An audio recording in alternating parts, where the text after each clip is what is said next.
ফিরল না ভোটের বিধান, ক্ষমতা বাড়ল নির্বাচন কমিশনের, গণপ্রতিনিধিত্ব আদেশে সংশোধনী চূড়ান্ত।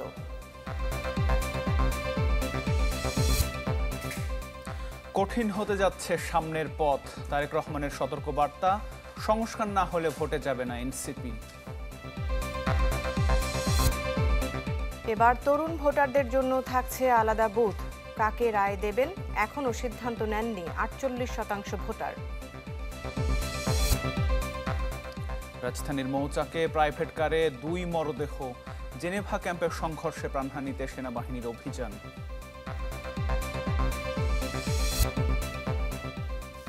দিনের সফরে মালয়েশিয়ায় প্রধান উপদেষ্টা, কাল প্রধানমন্ত্রী আনোয়ার ইব্রাহিমের সাথে বৈঠক।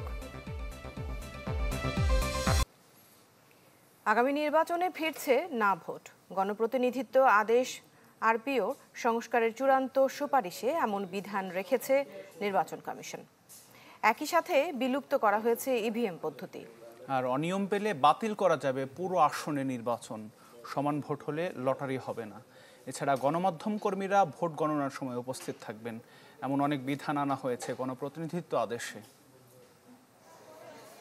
ভোটারবিহীন নির্বাচন, রাতের কিংবা আমিডামি ভোট, যেই তকমাই দেয়া হোক না কেন, দেশে গেল 3টি জাতীয় নির্বাচনের বাস্তবতা ছিল এমনই। তাই নির্বাচনী ব্যবস্থায় মানুষের আস্থা ফেরাতে সংস্কারের উদ্যোগ নেয় অন্তর্বর্তী সরকার।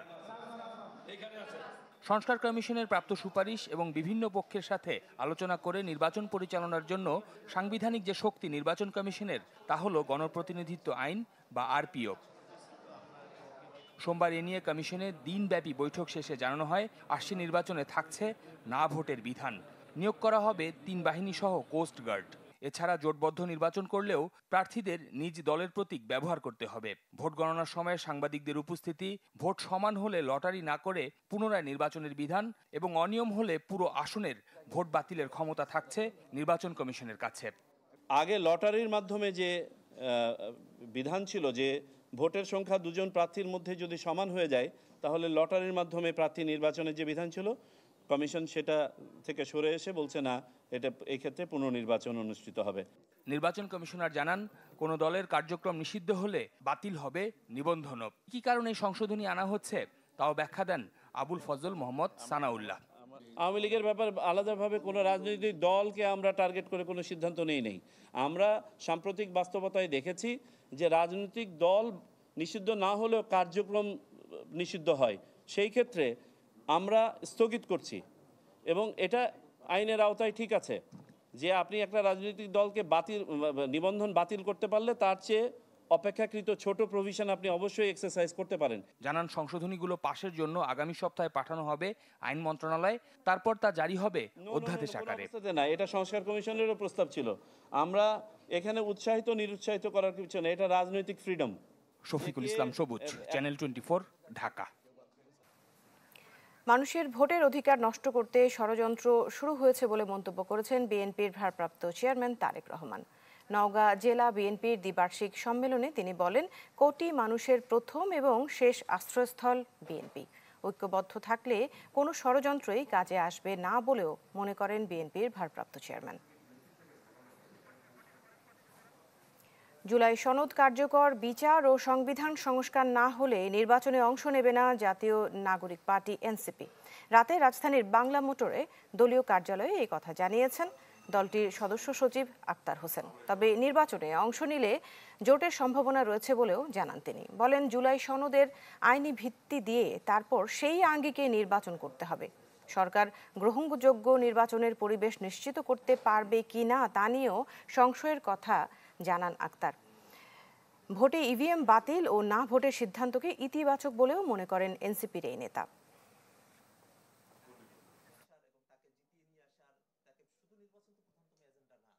নির্বাচনের যে সময়কাল বলা হয়েছে আমাদের আপত্তির জায়গা নেই, কিন্তু সংস্কারকে পাশ কাটিয়ে যদি নির্বাচন করা হয় সেখানে অবশ্যই আমরা আপত্তি করব। জুলাই সনদ কার্যকর করা ছাড়া বাংলাদেশে নির্বাচন হবে না। যদি বাংলাদেশে জুলাই সনদের কার্যকারিতার জায়গাটা অস্পষ্ট থেকে যায়, তাহলে সে নির্বাচন বাংলাদেশের গণতন্ত্রকে সুরক্ষা দিতে পারবে না।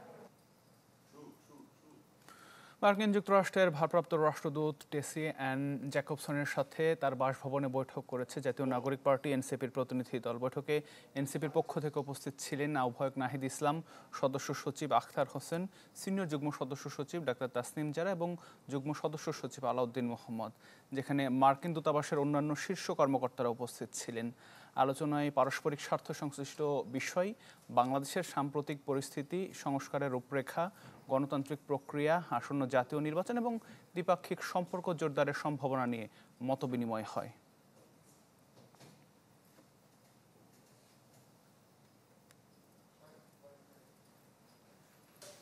নির্বাচনে আইনশৃঙ্খলা পরিস্থিতি স্বাভাবিক রাখতে মাঠে থাকবে ৮০,০০০-এর বেশি সেনা সদস্য, থাকবে বিজিবি ও নৌবাহিনীর সদস্য।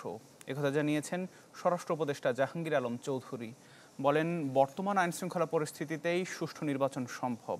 সরকার নির্বাচন সুষ্ঠু ও উৎসবমুখর করতে সব চেষ্টা করছে বলেও জানান তিনি। বিগত ৩টি জাতীয় সংসদ নির্বাচনে নানা অভিযোগে ভোট দিতে পারেনি দেশের বেশিরভাগ ভোটার, ফলে প্রশ্নবিদ্ধ হয় নির্বাচন। সেই অভিযোগ খণ্ডাতে একটি স্বচ্ছ ভোট করতে চায় অন্তর্বর্তী সরকার। আগামী সংসদ নির্বাচনকে সামনে রেখে এরই মধ্যে কাজ শুরু করেছে স্বরাষ্ট্র মন্ত্রণালয় সহ বিভিন্ন সংস্থা। সোমবার কেরানীগঞ্জের তেঘুরিয়া উচ্চ বিদ্যালয় ভোটকেন্দ্র পরিদর্শন করেন স্বরাষ্ট্র উপদেষ্টা। জানান, আগামী নির্বাচনে বিপুল পরিমাণ তরুণ ভোটার থাকবে, তাদের জন্য রাখা হয়েছে আলাদা বুথ। ভোটকেন্দ্রে বাড়তি পুলিশ সদস্যর পাশাপাশি মাঠে থাকবে ৮০,০০০ সেনা সদস্য। এছাড়াও বিজিবি, নৌবাহিনী সহ মোতায়েন থাকবে অন্যান্য সংস্থা। এবার আমরা ৮০,০০০-এর উপরে সেনাবাহিনী নিয়োগ করব, নৌবাহিনী নিয়োগ করব, সেনাবাহিনী নিয়োগ করব, বিজিবি নিয়োগ করবে, র্যাব এবং অন্যান্য বাহিনীতে থাকবে।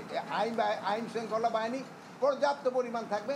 বাট আমি একটা কথা বলছি যে আপনারা আগে নির্বাচনটা সুস্থভাবে সবচেয়ে হেল্পফুলভাবে করার সাহায্য করতে পারে হলো যারা নির্বাচনে অংশগ্রহণ করে তারা। সমাজে সবচেয়ে সুষ্ঠু ভোট আয়োজনে রাজনৈতিক দল, জনগণ ও গণমাধ্যমের সহযোগিতা প্রয়োজন বলে জানান জাহাঙ্গীর আলম চৌধুরী। বিরাজমান আইন শৃঙ্খলা পরিস্থিতিতেই সুষ্ঠু নির্বাচন করা সম্ভব বলেও মনে করেন তিনি। সবসময় আইন শৃঙ্খলা পরিস্থিতি সম্বন্ধে এরকমই একটা সবার পারসেপশন থাকে, কিন্তু আল্লাহ দিলে আইন শৃঙ্খলা পরিস্থিতি যে অবস্থায় আছে আমাদের নির্বাচন করতে কোনো অসুবিধা হবে না। চাঁদাবাজি প্রসঙ্গে সাংবাদিকদের প্রশ্নের জবাবে স্বরাষ্ট্র উপদেষ্টা বলেন, যত বড় রাঘব বল হোক না কেন, চাঁদাবাজিতে জড়িত থাকলে ছাড় দেওয়া হবে না। সজল সাইক, চ্যানেল 24, ঢাকা। দেশের মানুষ নির্বাচনমুখী হলেও প্রায় অর্ধেক ভোটার এখনও সিদ্ধান্ত নেননি কাকে ভোট দেবেন।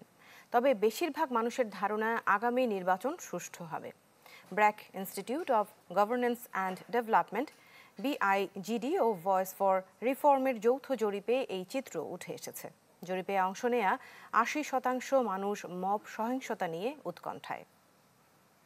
আরেকটা যেটা লক্ষণীয় যে দেশজুড়ে প্রায় ৫,৫০০ নাগরিকের কাছে টেলিফোনে দেশের অর্থনৈতিক ও রাজনৈতিক গতি প্রকৃতি নিয়ে মতামত নিয়েছে জরিপকারীরা। অর্থনীতি রাজনীতি থেকে খারাপ থাকে। এতে দেখা যাচ্ছে অন্তর্বর্তী সরকারের কার্যক্রমের মূল্যায়ন স্কোর কমেছে। বছরখানেক আগে যা ছিল ৭৫, তা গেল মাসে হয়েছে ৬৩।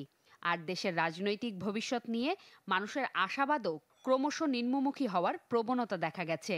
এছাড়া জরিপে অংশ নেয়া ৫১% নাগরিক ভালোমতো সংস্কারের পর নির্বাচনের পক্ষপাতী, কিন্তু কাকে ভোট দেবেন তা এখনো ঠিক করেননি ৪৮% মানুষ। কোনো রাজনৈতিক দলই নারীর বিষয়গুলোকে সামনে নিয়ে আসছে না, যে কারণে ভোটের ক্ষেত্রে আমরা আনডিসাইডেডের পরিমাণ খুব সম্ভবত নারীদের মধ্যে রিলেটিভলি একটু বেশি দেয়। এই যে তিনটা জিনিস যেটা একদম টপে, এইটা কিন্তু আমাদের কনসেনসাস কমিশনের পুলিশ সংস্কার কমিশনের রিপোর্ট এবং বিচার বিভাগের যে সংস্কারের রিপোর্ট, এই দুইটার সাথে সম্পর্কযুক্ত। এবং আনফরচুনেটলি আমরা যেটা দেখেছি, পুলিশ সংস্কার কমিশন নিয়ে কোনো কাজই হয়নি। এই জরিপে আরও দেখা যাচ্ছে এই মুহূর্তে দেশের প্রধান সমস্যা আইন শৃঙ্খলার অবনতি, এমনটি মনে করেন ১৪% মানুষ। এছাড়া অর্থনৈতিক কিংবা ব্যবসায় মন্দাকে গুরুত্বপূর্ণ সংকট হিসেবে দেখছেন ১৫%।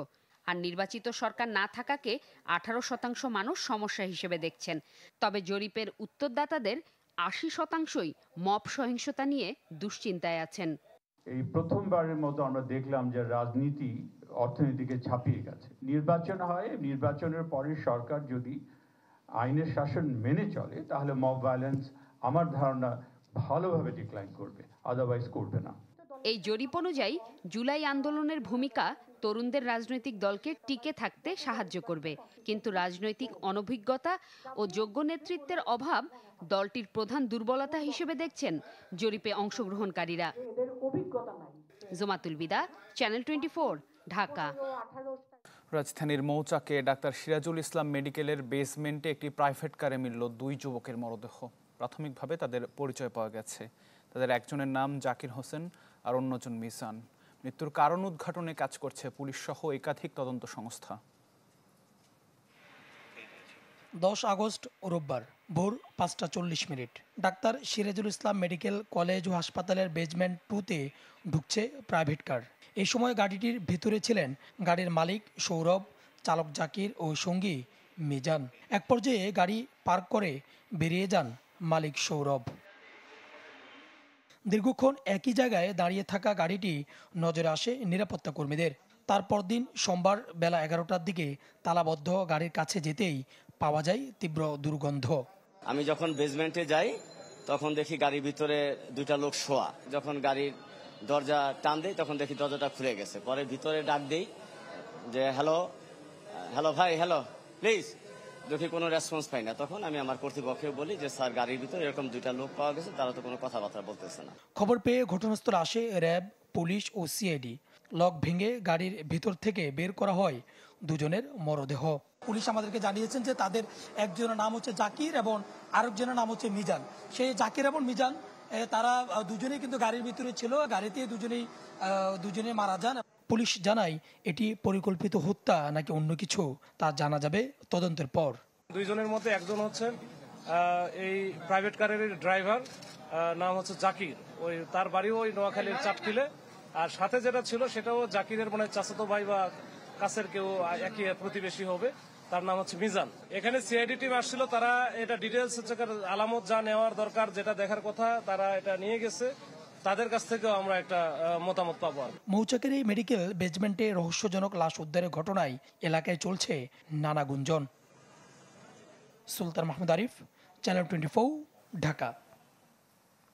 এদিকে মাদক ব্যবসা নিয়ে বিরোধের জেরে রাজধানীর মোহাম্মদপুর জেনেভা ক্যাম্পে সন্ত্রাসী 2 পক্ষের সংঘর্ষে মারা গেছেন একজন। সোমবার ভোরে এই ঘটনা ঘটে।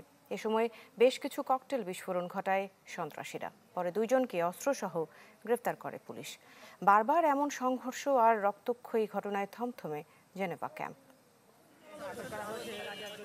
সোমবার ভোররাতে মোহাম্মদপুরের জেনেভা ক্যাম্পে শুরু হয় 2 সন্ত্রাসী গ্রুপের ধাওয়া পাল্টা ধাওয়া। চলে ইটপাটকেল নিক্ষেপ। এক পর্যায়ে বেশ কিছু ককটেল বিস্ফোরণ ঘটায় সন্ত্রাসীরা।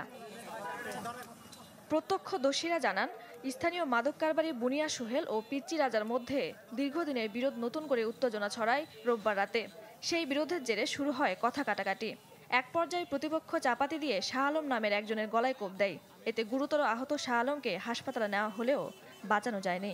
আমাদের মহল্লার ছেলেরা নিয়ে গেছে, নিয়ে যাওয়ার পরে এরকম করে মারছে, পাওয়া যায় না, মরে গেছে গা।